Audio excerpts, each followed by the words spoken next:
In the years immediately following the conclusion of World War I, the American domestic economy entered a period of industrial consolidation and shifting consumer behavior. The meatpacking industry, already subject to sustained public scrutiny since the publication of Upton Sinclair's novel The Jungle in 1906, remained a source of widespread distrust among urban American consumers more than a decade after that book's initial impact. Sinclair's account had detailed sanitary conditions inside Chicago slaughterhouses with a specificity that prompted both the Pure Food and Drug Act of 1906 and the Federal Meat Inspection Act of the same year. But legislative reform had not fully restored public confidence in ground beef as a food product available for commercial sale in restaurants and food stands. By 1919, the hamburger, a loose, often irregularly prepared ground beef patty sold by street vendors and lunch counters at minimal cost, carried a specific social stigma in American urban life. It was associated in the public imagination with the lower end of the food supply chain, with impure or adulterated ingredients, and with preparation environments that could not be observed or verified by the consumer. Restaurants serving hamburgers were not typically regarded as clean or reliable by a broad middle-class population, and the product occupied a commercial space that made it difficult to elevate above a certain price point or consumer demographic. The conditions in the American food service industry were, like later standards, largely unstandardized. Preparation varied widely by vendor, pricing was inconsistent, and no nationally operating food chain yet existed to establish a repeatable, auditable consumer experience. It was into this specific environment, defined by public distrust of a single affordable protein product and the absence of any systematic alternative, that the enterprise that would become WhiteCastle was born,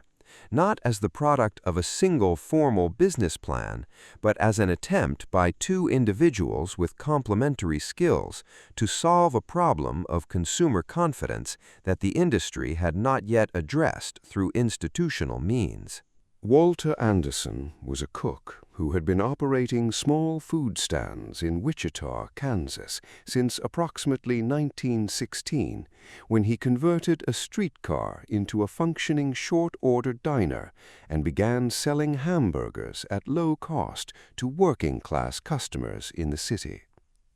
Anderson's background was practical and technical rather than financial or organizational. He understood the mechanics of high-volume, low-margin food preparation and had developed methods for cooking ground beef quickly and consistently within the constraints of a very small physical space.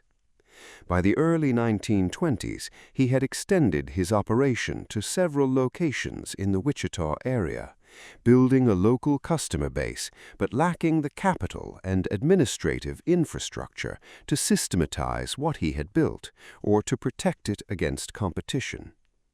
In 1921, Anderson entered a partnership with Edgar Waldo Ingram, known professionally and personally as Billy Ingram, a Wichita insurance and real estate businessman who had no prior food service experience, but who possessed organizational capacity and financial acumen that Anderson lacked. Together, with a reported founding capital of approximately $700, the two men opened the first WhiteCastle restaurant in Wichita, Kansas in 1921. The structure was a white cement block building measuring roughly 15 by 10 feet, equipped with 5 counter stools, a small grill, and a configuration designed to keep the entire preparation process visible to anyone seated at the counter.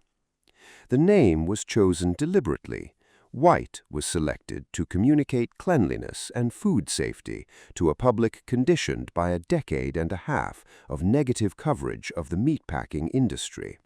while Castle was intended to project permanence, institutional strength, and durability. The architectural design, modeled loosely on the turreted profile of the Chicago Water Tower, reinforced this message visually at the street level, giving each location a distinctive silhouette identifiable at distance in any neighborhood where it was placed. The founding transaction was, by the subsequent standards of the American fast food industry, extraordinarily modest in capital and geographic ambition. Its operational consequences, however, extended well beyond what the original investment would have suggested. The initial years of operation presented Anderson and Ingram with a challenge that was as much perceptual as it was commercial. The American public in the early 1920s had been conditioned by years of public health advocacy and investigative journalism to regard ground beef with suspicion, and a 5-cent hamburger sold from a small stand carried little inherent social credibility in that context. To address this, Ingram and Anderson implemented a set of practices designed to make the interior workings of each WhiteCastle location directly visible to customers and community members, rather than concealed behind a closed kitchen. All interior surfaces were white, and counters and equipment were maintained under visible cleanliness standards that customers at the 5-stool counter could observe directly during their meal. In the early years of the company's expansion, the company employed a network of women who traveled to WhiteCastle locations and offered guided tours to the interiors of the restaurant to community members, operating collectively under the shared marketing identity of Julia Joyce, a device that allowed the company to present a consistent, professional representative voice without depending on a single individual spokesperson. These representatives were instructed to explain ingredient sourcing, preparation hygiene, and the composition of the beef patties to anyone who asked. Around 1930, in the most unusual promotional initiative of the company's early history, WhiteCastle arranged for a college student to subsist on WhiteCastle hamburgers and water under a defined period with the supervision of a faculty member in physiological chemistry. The specific university is identified in some accounts as the University of Minnesota, though this detail is not uniformly confirmed across sources. The resulting written report, which described the student as remaining in good health, was used by the company in its public communications as evidence that the hamburger was a nutritionally adequate food. The scientific validity of this experiment was limited by any contemporary nutritional research. Its primary function was promotional, and it served that function effectively within the media environment of its time. What it demonstrated was not a nutritional claim, but a marketing logic. The company was willing to produce documentation of its product's safety in a form that could be circulated publicly, at a time when most of its competitors provided no documentation at all. The product at the center of WhiteCastle's commercial identity was a small hamburger, sold at 5 cents at the time of the chain's founding, and known colloquially in later decades as a slider, though this informal designation did not appear in the company's official marketing literature for many years after the product's commercial introduction. The original preparation method involved forming small balls of ground beef, pressing them flat on a grill, topping them with a portion of fresh diced onions, and serving the result on a proportionally scaled bun. This combination of small patty size, low price point, and distinctive onion-flavored profile created a product that could be prepared at speed and at scale within a very small kitchen footprint. Operational attributes that made the WhiteCastle model fundamentally different from larger sit-down hamburger establishments of the period, which required more space, more preparation time, and more labor per unit sold. In 1954, the company reformulated the patty's geometry, transitioning from a round shape to a true square configuration to maximize the use of available griddle surface area. A purely engineering decision that nonetheless became one of the defining visual features of the product over the subsequent century.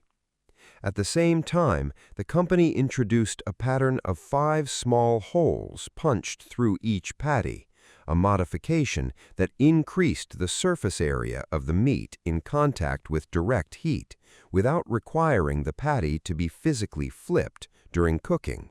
thereby accelerating throughput during high-volume service periods and reducing the labor required per unit. The cooking method was refined over time to emphasize an onion steaming technique, a layer of fresh diced onions placed beneath the patty on the griddle, with the steam generated by their cooking rising through the 5 holes to permeate the meat from below. This method produced a consistent flavor result that was reproducible across multiple locations with minimal variation in training or equipment. Time magazine, in its January 2014 edition, designated the WhiteCastle slider the most influential burger of all time, a characterization that, while subjective in its formulation, reflected a substantive historical case. The WhiteCastle slider was the first mass-produced, systematically standardized, commercially replicated hamburger product in American history, predating by several decades the products that would later achieve far greater volume under franchised distribution. The decade of the 1930s presented conditions that, for the majority of American commercial enterprises, produced severe operational contraction. WhiteCastle, whose product had been designed from its inception to serve a cost-sensitive working-class customer base at the lowest viable price point, found that its economic model was significantly better adapted to Depression-era consumption patterns than most of its contemporaries. The 5-cent slider, priced at a level accessible even to households whose income had contracted severely, remained within reach of consumers who had been forced to eliminate most discretionary expenditures. The company reported that hamburger sales approximately doubled between 1930 levels and 1937, a period during which most segments of the American restaurant industry experienced sustained losses. By 1930, the company had extended its operating footprint from its original Wichita base to 12 major American cities, including locations in New York and New Jersey, making it one of the earliest food service enterprises to establish a presence on both sides of the Mississippi River. The eastward expansion had begun in 1927 with the opening of restaurants in Louisville, Cincinnati, and Indianapolis, following earlier extensions into Minneapolis in 1926. By 1934, the chain was operating in 16 cities distributed across a geographic arc from Kansas to New York. In 1933, Walter Anderson sold his share of the business to Billy Ingram, consolidating ownership within the Ingram family and establishing the governance structure that would define the company for the remainder of the century. The following year, 1934, the company relocated its corporate headquarters to Columbus, Ohio, a geographic repositioning that placed the administrative center closer to the operational midpoint of the expanding network. The Ingram family's preference for company-owned locations over franchising, established in the earliest years of the chain's operation, was reinforced during this period and would remain a defining structural constraint on the company's growth trajectory for the following 9 decades. The competitive advantage that WhiteCastle established in its first 2 decades of operation was not derived from any single patented invention, but from a suite of operational standardizations that, taken together, constituted what was effectively the first systematically replicated fast food business model documented in American commercial history. Each restaurant was built to the same physical footprint specifications, equipped with the same counter and grill layout, and operated under the same preparation protocols. A uniformity that meant a customer who ate at a WhiteCastle in Chicago and then visited one in Detroit would encounter the same product, the same price, the same counter arrangement, and the same paper-hatted server.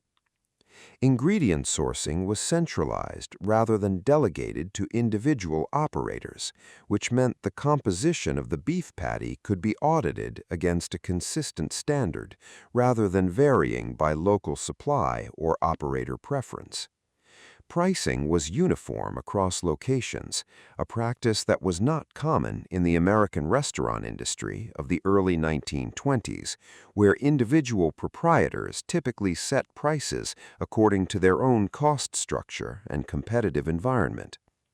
The company developed its own supply chain infrastructure, including the production of its distinctive employee paper hats, which functioned as visible cleanliness signals, and maintained direct ownership of the physical structures housing its restaurants wherever operationally feasible. These practices preceded several decades the systematic standardization that McDonald's, Burger King, and the subsequent franchised fast food industry would eventually apply at far greater national scale. The company also published an internal newsletter for employees titled The WhiteCastle, establishing a culture of institutional communication that was relatively sophisticated for a food service operation of the period. The architectural identity of the buildings themselves functioned as a form of passive advertising. The white turreted profile, visible from a distance, required no separate signage to identify, and in neighborhoods where one was placed, it became a navigational landmark.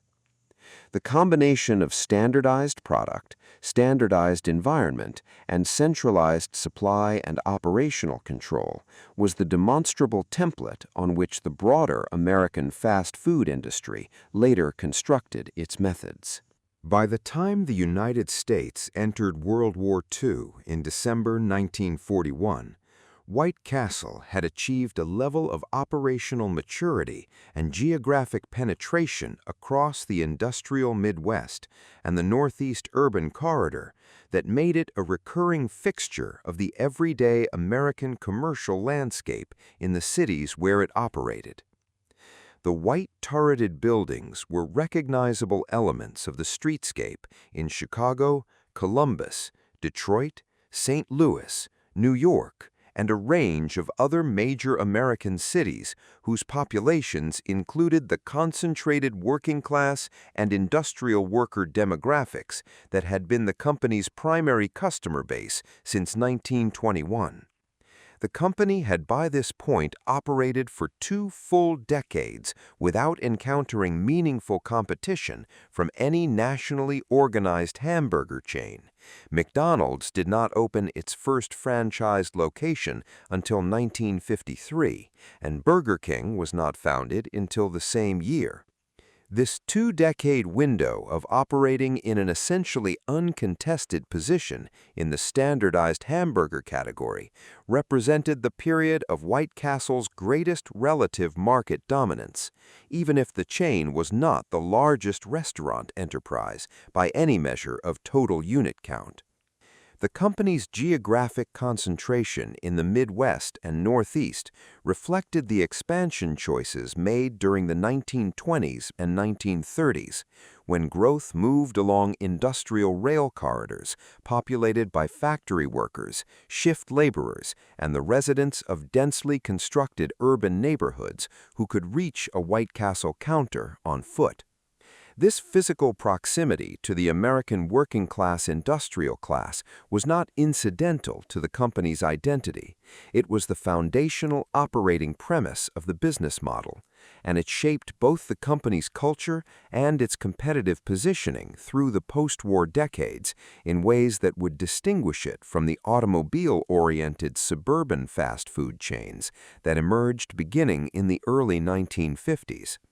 The company at this stage employed thousands of workers across its restaurant and supply chain operations, maintained a company-owned property portfolio of restaurant structures, and had built organizational systems of sufficient complexity to manage standardized operations across multiple time zones and regulatory environments simultaneously. No product in WhiteCastle's catalog has demonstrated longevity or sustained commercial persistence comparable to the original slider, which has remained continuously available since the company's founding in 1921, a span, as of 2026, exceeding 100 years without the product being discontinued, replaced by a reformulated successor item, or withdrawn from any operating market.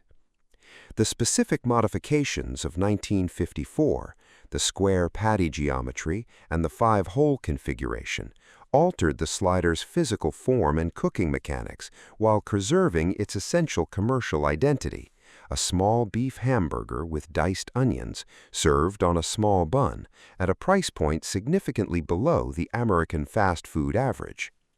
The product has remained in continuous production through the Great Depression, through World War II and its attendant rationing restrictions, through the post-war economic expansion, through the suburban fast food build-out of the 1950s and 1960s, through the urban fiscal crises of the 1970s, through the restructuring of the American retail food industry in the 1980s and 1990s, and through the delivery platform-mediated restaurant economy of the early 21st century, a list of transformations through which very few commercial food products of any category have survived without fundamental reformulation. This longevity is unusual in the American food industry, where product innovation and menu rotation are standard mechanisms for sustaining consumer attention and fending off competitive pressure. WhiteCastle's stability in its core product can be attributed, at least in part, to its private ownership structure, which insulated its decision-making from the quarterly financial pressures that have historically driven reformulation strategies at publicly traded food companies.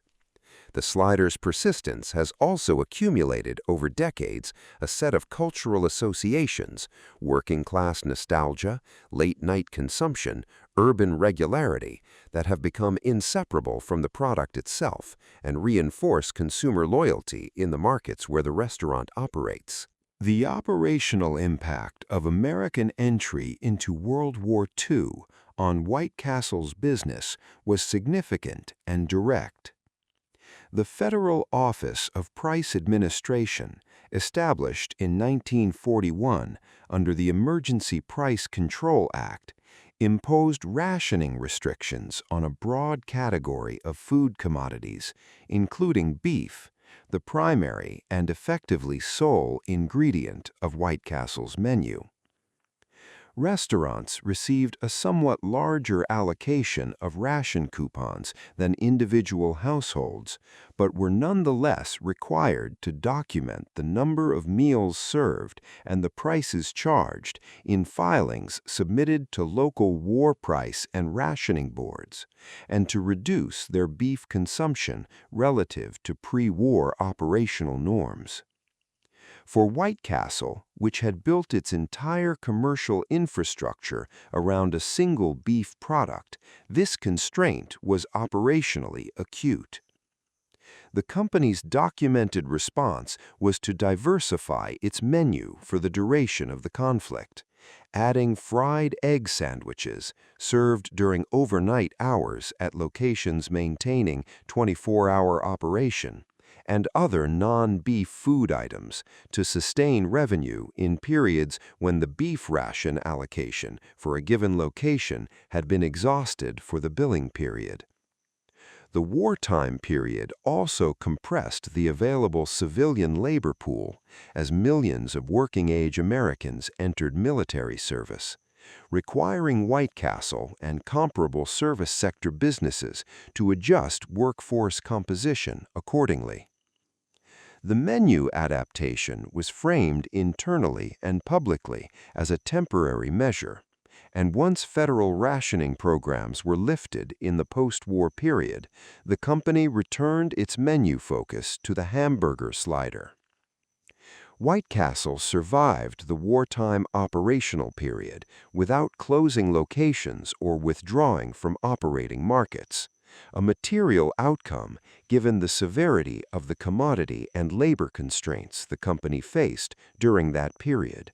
and a demonstration that the operational infrastructure built over the preceding 2 decades had sufficient resilience to absorb significant external disruption. The years immediately following the conclusion of World War II in 1945 presented WhiteCastle with a changed American landscape that carried long-term structural implications for its business model.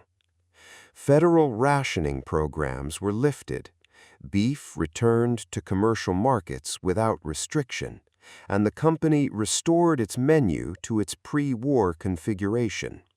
The wartime fried egg sandwich diversification was discontinued as the slider reclaimed its place as the sole central product.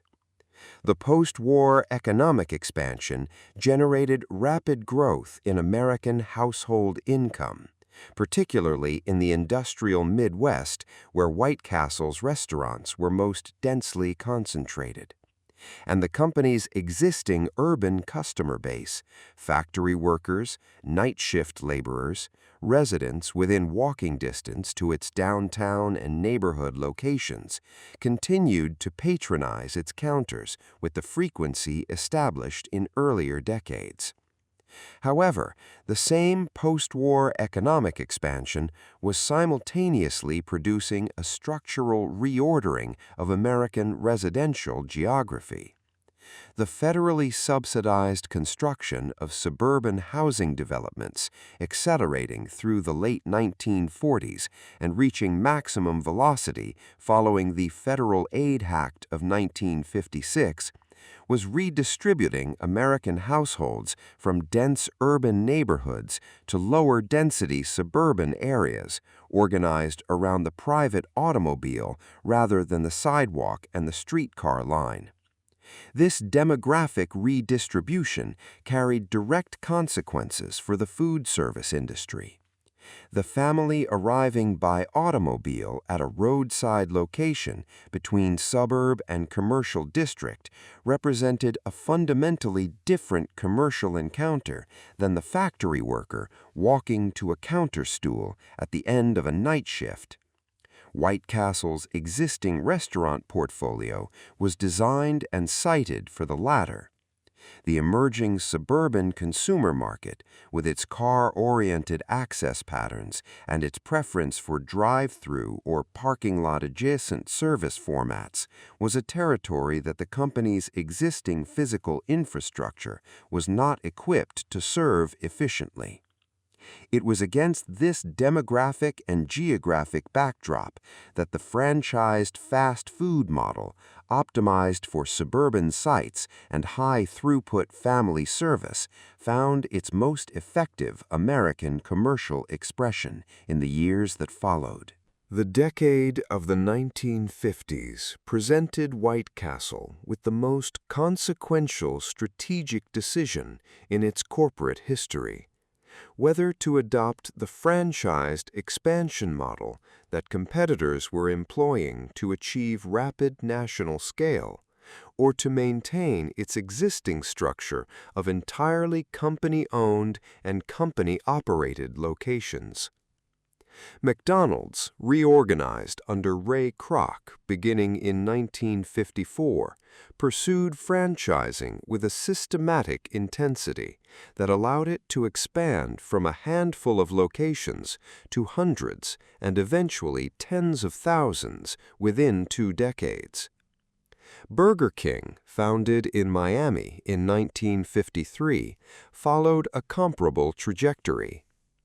The franchised model required significantly less corporate capital per new restaurant than the company-owned model because individual franchise operators supplied the initial location investment in exchange for the right to use the brand's name, systems, and supply chain. WhiteCastle, under the sustained leadership of the Ingram family, chose not to franchise, a decision grounded in public statements by multiple members of the family across several decades, in the priority placed on product quality control and institutional culture preservation over growth rate maximization. This choice had measurable and permanent consequences. It imposed a structural ceiling on the total number of locations that the company could finance and operate directly from its own capital, which in turn limited its geographic reach to those markets that could be served by the company's existing supply and management infrastructure. By the early 1960s, the gap in total restaurant count between WhiteCastle and its franchised competitors had become large and was widening at a pace that no organic company-funded expansion could realistically match. The documented rationale articulated by the Ingram family that franchising created divergent financial incentives between the franchise operator and the corporate interest in consistent product quality was a legitimate operational concern, but it was also a disposition to institutional control that carried a compounding opportunity cost in terms of national market penetration over the 5 decades that followed. The governance of WhiteCastle across the decades following Billy Ingram's period of direct leadership was maintained through a direct family succession structure that was unusual in the American corporate landscape for its duration and its continuity of operating philosophy. Edgar Waldo Ingram was succeeded by his son, Edgar Waldo Ingram, Jr., who was succeeded by Edgar Waldo Ingram III, a 3-generation chain of leadership that extended from the company's founding period through the late 19th century, with family involvement in management continuing into at least a 4th generation as of the early 2000s. This structure preserved the company's established resistance to public market financing, debt-funded expansion, and franchising, but it also created conditions in which strategic decisions were made within a relatively small and internally consistent decision-making group, insulated from the pressures of external shareholders, activist investors, or market-driven board oversight. The company did not go public at any point in its more than 100-year history, a fact that distinguishes it from virtually every other American food service brand of comparable age. Private ownership allowed the Ingrams to prioritize long-term brand stability over short-term financial performance metrics, and the company's published statements across multiple decades reflect a consistent articulation of this philosophy as an institutional value rather than merely a tactical financial choice.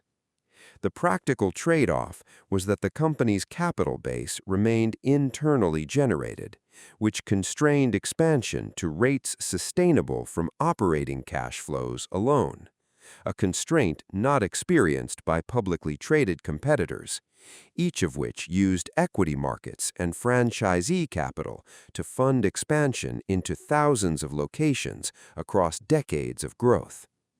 Whether this trade-off represented an optimal long-term allocation of the company's organizational capabilities, or whether it simply preserved a founding family's preference for control over the operational and financial considerations that might have argued for a different structure, is a question that the public record does not resolve conclusively.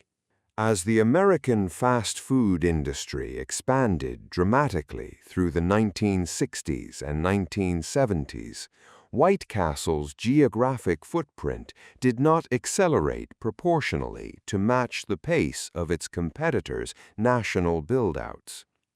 The company's restaurant network, concentrated in the industrial Midwest and the Northeast, remained largely stable in its regional character, even as the broader fast food sector was establishing locations across the Sun Belt, the Mountain West, and the Pacific Coast, markets that were experiencing the highest rates of population growth in the post-war American demographic. WhiteCastle did not establish a significant presence in the southeastern United States, in Texas, in California, and in the broad category of Sun Belt markets that grew most rapidly from the 1960s through the 1990s. The company's original home state of Kansas, where the chain had been founded in 1921, was eventually abandoned as an operating market, an outcome documented in local historical accounts that attribute the withdrawal primarily to distribution logistics and real estate economics, rather than any explicitly recorded policy decision.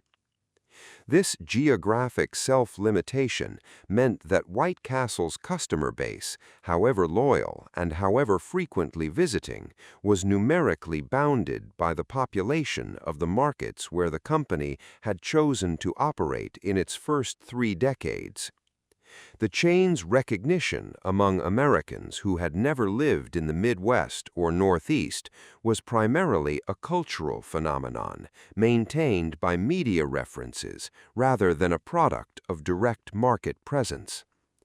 The decision not to expand into high-growth Sunbelt markets during their periods of maximum demographic acceleration represented a permanent loss of market position relative to the national chains that did expand, a loss with compounding effects over the subsequent decades, and one that could not be fully remedied by later entry into those markets. The most significant strategic adaptation in WhiteCastle's late 20th century history was the decision, implemented in 1987, to enter the American retail grocery market with a line of frozen sliders available for preparation in a home microwave or conventional oven. This move made the first American fast food chain to offer its core product through retail grocery channels for purchase and home preparation, a distinction with both commercial and operational implications that were not fully apparent at the moment of launch. The frozen slider program allowed the company to extend its brand presence for the first time in its history into all 50 American states, including the many markets where no WhiteCastle restaurant had ever operated. The retail product was produced at a dedicated manufacturing facility, and as demand grew across subsequent years and decades, the company invested in expanding that facility's throughput. By the end of 2021, WhiteCastle's retail division reported that it had sold its 6th billionth retail slider, a figure the company announced in a press release issued in early 2022. The retail business also demonstrated compound annual growth rates that, according to company communications in 2023, had outpaced the broader frozen snacks and appetizers category by a factor of 4 over the preceding 4-year period. The frozen product line was extended beyond the original slider to include cheese, chicken, and other configured variants designed to broaden the product's reach within the frozen food retail category. The retail program functioned operationally as a form of sustained national brand presence in markets where no restaurant existed, familiarizing consumers with the slider's flavor profile and format through a domestic microwave preparation experience, a point of contact that the restaurant network, bounded by its geography, could not provide. As of 2024, WhiteCastle operated approximately 345 to 350 restaurant locations across 15 American states, with the highest concentration of units in Illinois, Ohio, Indiana, Michigan, New York, and New Jersey. The chain also maintained locations in Nevada and Arizona, markets representing a departure from its traditional Midwestern and Northeastern geographic base, as well as a single location in Orlando, Florida, and a small documented presence in Shanghai, China, representing a limited international extension that had not been significantly expanded as of 2025. All operating restaurant locations remained company-owned and company-operated, consistent with the governance philosophy established in the company's founding decade and maintained without documented deviation through more than a century of operation. The company did not report consolidated revenue figures publicly, given its status as a privately held entity, which makes precise financial comparisons with the publicly traded companies that constitute its primary competitive frame difficult to conduct with accuracy. The restaurant count of approximately 350 units placed WhiteCastle well below the operational scale of McDonald's, Burger King, and Wendy's, a comparison that measures a dimension of scale that the company's ownership structure explicitly and consistently deprioritized. The company's geographic stability, while narrow relative to franchised competitors, produced a customer base characterized by high frequency of visit and strong brand loyalty in the markets it served, attributes that have been noted in industry consumer research across multiple decades as distinguishing WhiteCastle's customer relationship from the more transactional patterns typical of larger chains. In 2022, WhiteCastle announced a significant capital investment to double the production capacity of the manufacturing facility serving its retail frozen slider division, a commitment that, in combination with the retail division's sustained growth trajectory, identified the consumer packaged goods business as the company's most operationally ambitious program of the modern era. The company's retail marketing campaigns of the 2020s, including the WhiteCastle initiative launched around National Frozen Foods Month in 2023, positioned home microwave preparation of the frozen slider as a domestic experience with cultural continuity to the restaurant visit,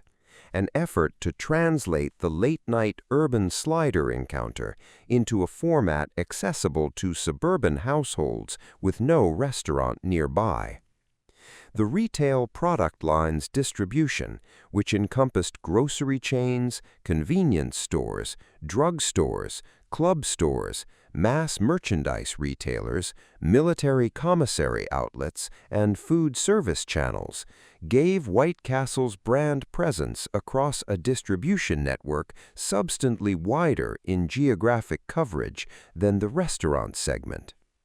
The retail division competed against large conglomerate food manufacturers with substantially greater production scale and marketing investment, and its ability to grow in that environment, as reported in the company's own public communications, reflected the strength of the brand's recognition among consumers who had been introduced to the product either through the restaurant or through popular culture references, and who sought to replicate the experience in a home context.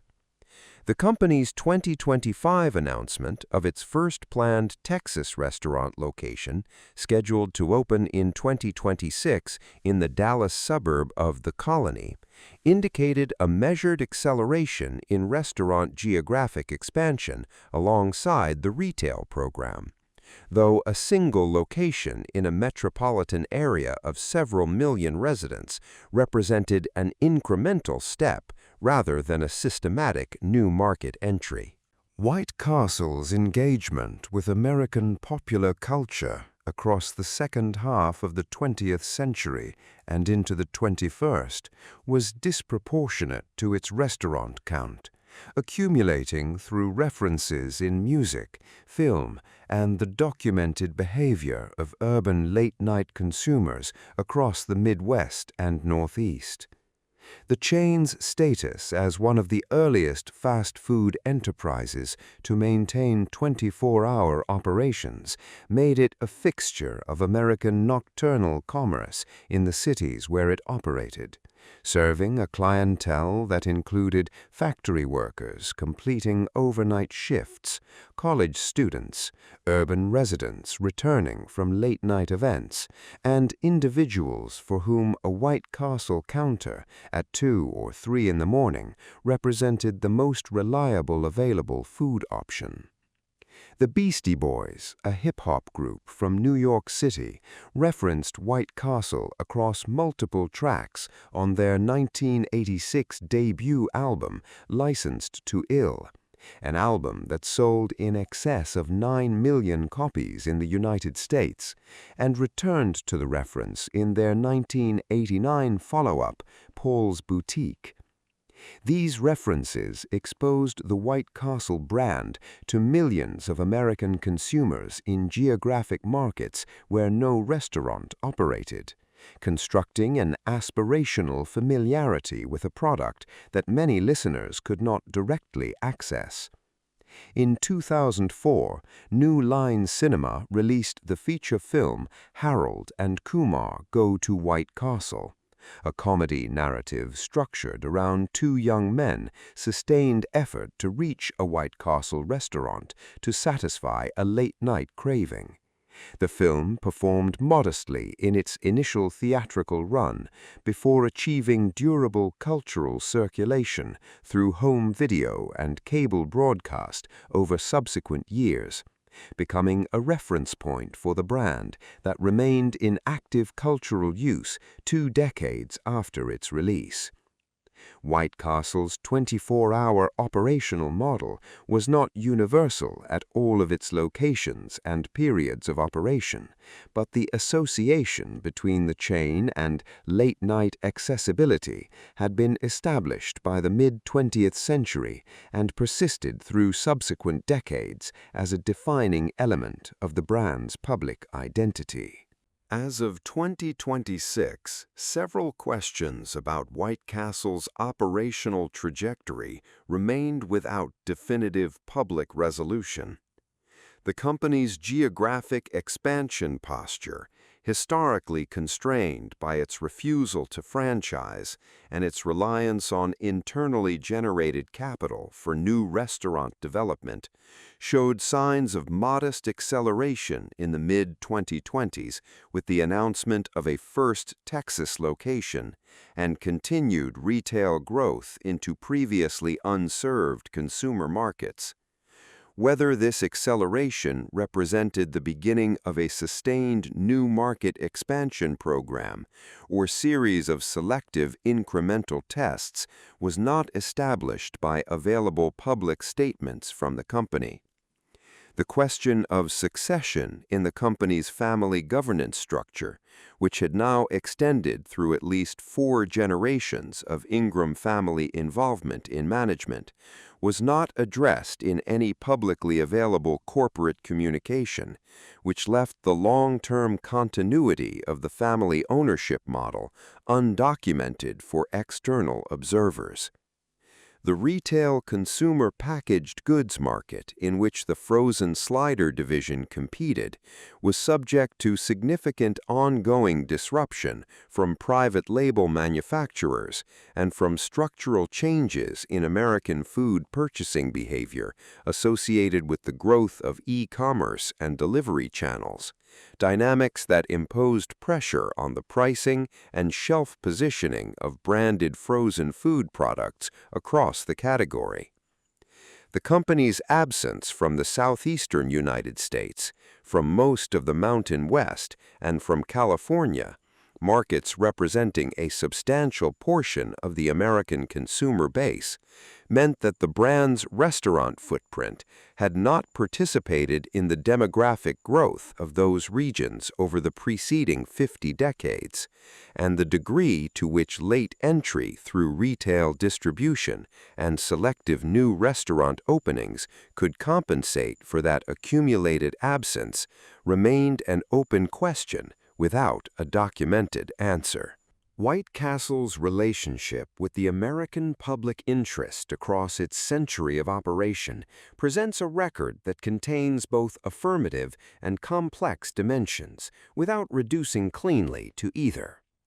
The company's long-standing 24-hour operational presence in industrial and working-class urban neighborhoods has been identified by local community observers and urban food access researchers as a material benefit in areas with limited alternatives during overnight hours, a function that acquires particular significance in the densely populated Midwestern and Northeastern neighborhoods where WhiteCastle has concentrated its restaurant operations across multiple decades. The company's private ownership structure, while limiting in terms of geographic growth, also insulated its decision-making from the short-termism that has driven some publicly traded food chains toward labor cost reduction strategies and ingredient quality compromises under quarterly earnings pressure. WhiteCastle has been noted on multiple occasions in industry and business coverage for employee retention rates favorable relative to the fast food sector average, though specific, verifiable comparative data on this point is not consistently available in public sources, and the claim should be evaluated with that limitation in mind. The core of the company is a beef-based food product produced and consumed at industrial scale, and the beef production supply chain carries documented environmental costs, including land use intensity, water consumption, and greenhouse gas emissions that are common to all American fast food hamburger enterprises, regardless of their ownership structure or scale.